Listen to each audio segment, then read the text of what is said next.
second time here at Langston Hughes' house. The first time I was here back last month, it was lit. That's all I can say, it was lit. There was less people here than there is tonight, but everybody brought something to the table, and I think that's what makes for a good event, where everybody has the ability to bring something to the table, to bring their energy and bring their creativity, and it just makes for an awesome time. So I'm glad to be back here. You can find me on Facebook, Twitter, Instagram, and I just recently started a YouTube page. You could look those up under my name, or you can do a search under Poets with Purpose. Poets with Purpose is the title of my workshop that I started about a year ago. All right. It's basically a group that I created, for anybody that loves poetry, whether you're new to poetry or you've been doing it for years or somewhere in between. It's a forum that I created for all poetry lovers, regardless of your level of skill or interest, can just come together, collaborate, share, inspire one another, encourage one another. So you're welcome to request an invite to join the group so you can be in the loop of all the events that I participate in. I'm going to share two pieces with you this evening. The first one is called Love Is. Love is the open door that you can run through, your way of escape from oppression and disarray. Love is your therapy as you walk to your destiny, medication for the scars of life and calamities.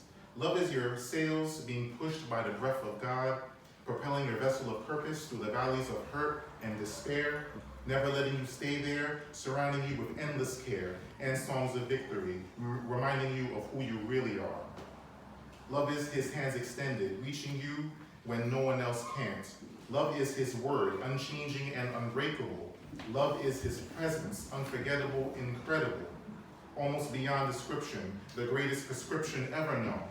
The greatest prescription ever known. Love is undying compassion, generosity, stretching beyond mere textbook philosophy. Far beyond what we can see, love is far-reaching hope, stretching beyond man-made boundaries. Love is everlasting to everlasting, everlasting to everlasting. The first and the last, the beginning and the end, but providing new beginnings. How ironic is that fact? Or is it more like history? That before the world was, he was. Before there were words, he was the word. Before there was love, he was the manifested definition of love.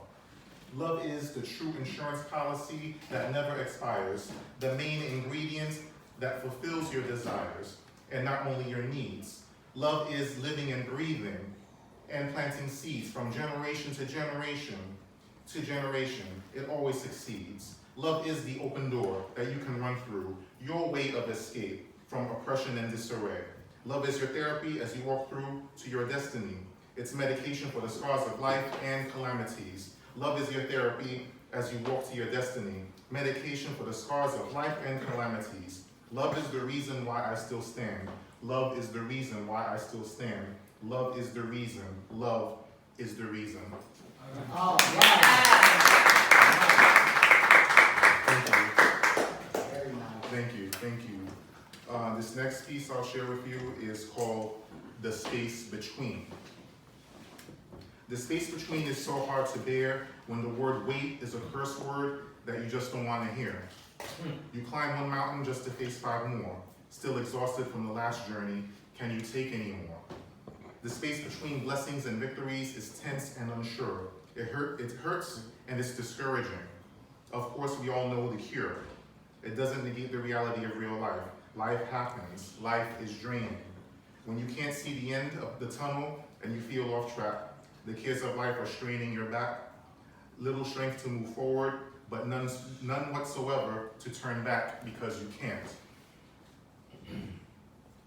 You wonder when your mountains will become plains. You wonder why you can't have consistent solutions instead of consistent problems.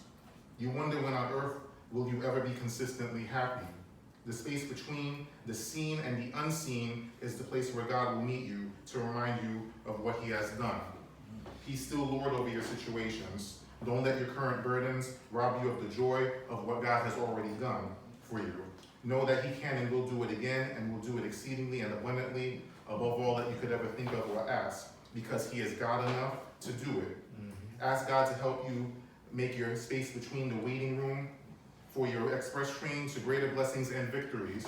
Let him extend grace and healing to your hurting and weary heart.